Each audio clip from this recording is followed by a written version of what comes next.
Welcome back, everybody. It's another day and another episode of Brian's Action Figure Reviews. And today I will be talking wrestling. So if you don't like that, if you're a wrestling fan and you haven't been living under a rock, you will have heard of AEW, the newest wrestling company run by Tony Khan, who owns Fulham Football Club in the Premier League and the Jacksonville Jaguars in the NFL. So, just to give you a little background, Cody Rhodes, the Young Bucks, and Kenny Omega were they all kind of Cody left WWE and the three other guys were all coveted by WWE and were offering big contracts to these three to try and get them because they were the biggest names on the independent scene. New Japan Pro Wrestling had them, etc., etc.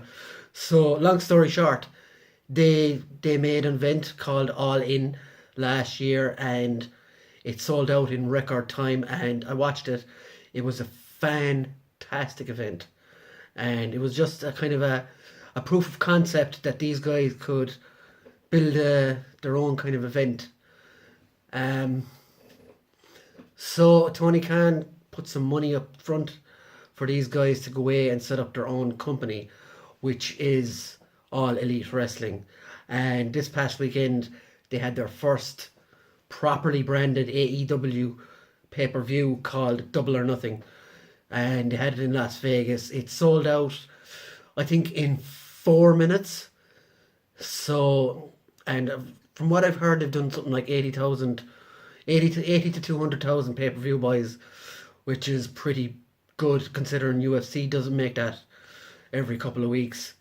From the show itself, I watched it Sunday morning. Obviously, I couldn't stay up and watch Saturday because I had things to do to get up early Sunday. So I watched it Sunday, bell to bell, 5 hours, a pre-show included in that. My thoughts. I'm not going to go into huge. I'm not going to go into a huge amount of detail about the matches and stuff, but what I the last time I sat through 5 hours of wrestling was WrestleMania, and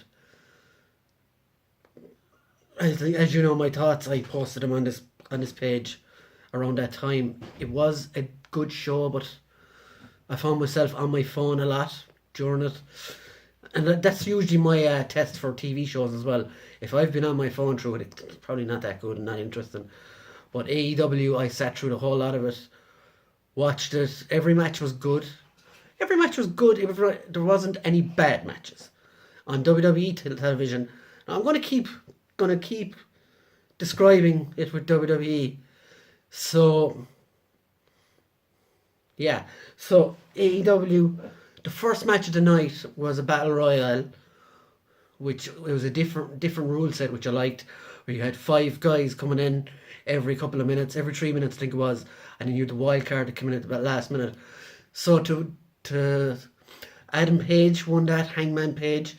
He looks like the guy that AEW are going to hang their coat on long term, because I think even myself watching him, he's a future star in the making. MJF, this guy is going places as well. He was the second last eliminated, and he would come out later on in the night when AEW revealed their new title belt. A title belt that doesn't look like a toy. A title belt that looks like a title belt. And it was it was shown off by Bret Hart, which is awesome. I love Bret Hart. I met him before. He was awesome. Yeah, so to just skim through some of the bigger matches, we had a lot of matches that were guys you didn't know. Like there was a Joshi match, six women from Japan. It was a barn burner, a classic match. They kicked the shit out of one another. Um, there was Best Friends versus Jack Evans and Angelico. That was a massive, crazy spot fest, is what I'd call that. Um, so yeah, there was those matches. Then you had the main ones. You had Omega versus Jericho, which was fantastic, brilliant match. Jericho again rolling back the years. His entrance was fantastic, showing off all the different stages of Jericho. Kenny Omega is fantastic. We've seen him so many times in New Japan Pro Wrestling. It's great that he's going to be more mainstream when AEW finally gets to TV. Yeah, so I'm going to leave who else do we have? With the Young Bucks versus the Lucha Brothers. That was very impressive as well. Those two absolutely stole the show as well. But the main match of the night for me. Now, you've seen Matt Hardy versus Jeff Hardy. You've seen Bret Hart versus Owen Hart. You've seen Goldust versus Stardust. They're the same thing, basically. Brother versus brother matches. And Edge and Christian, I know they're not really brothers. Kane versus Undertaker. We've seen all this storyline before. But Cody and Dustin Rhodes fought each other right about in the middle of the card, I'll say, at Double or Nothing. And wow, it was something else. It was one of the best matches I have seen in a long, long time. And it wasn't like they were technically amazing. It was just the storytelling in the match was fantastic. There was a blade job in it, which you haven't seen in WWE for years. When Dustin went into the second turnbuckle, the exposed turnbuckle, and then got speared on the outside by Cody's wife Brandy, and they did a blade job. He did a blade job, and I think he cut way too deep, because what followed was some really grisly, gory shots of Dustin lying in the ring with blood literally seeping out of his forehead, and people at the start thought it was his makeup because he had a kind of two-faced thing going on with all red paint here. But by the end of the match, his whole face, eyes, everything, Cody's fucking chest, his pants, his hair was all covered in his brother's blood. If you're squeamish, you might have been a bit turned off by it, but it doesn't bother me. I absolutely loved the match. The emotion, the storytelling, everything was just perfect. And Dustin Rhodes, of course, you probably better known him as Goldust, really, really showed that he's got what it takes still at the age of 50. And the two of them really put on a clinic out there. Cody Rhodes did something at the start of the match which caused a lot of speculation, or a lot of controversy online afterwards. He came out with his entrance, and there was a chair or a throne at the top of the entrance with it was alluded to that it was Triple H's throne, and he said, "We're not, your family isn't the only wrestling royalty." And he came back. Brandy handed him a sledgehammer, and he went up and he hit it, and a pyre went off and exploded the sledgehammer, or exploded the chair. It was very symbolic. Was it needed? Probably not. But the fans in attendance ate it up.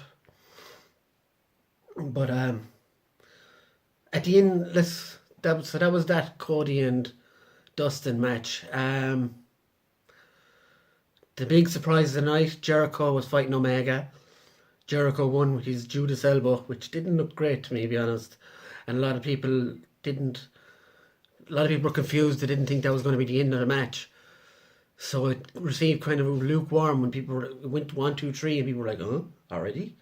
But anyway, after that, there was Jericho was going to do something to Omega, and then in the crowd started to go mad, and then you see in the camera the man formerly known as Dean Ambrose, John Moxley, coming through the crowd in a classic kind of Rip on the Shield entrance. So he came in, DDT Jericho, DDT the referee, waited and waited for Kenny Omega to get back up, and was about to DDT him, but Kenny fought back. Then they fought all the way through the crowd over to this setup where they had the poker chips, and they fought on top of that. And then Moxley, I keep trying to call him Ambrose, Moxley DDT'd him on the top of that and threw him off it as well. And the crowd went absolutely mental.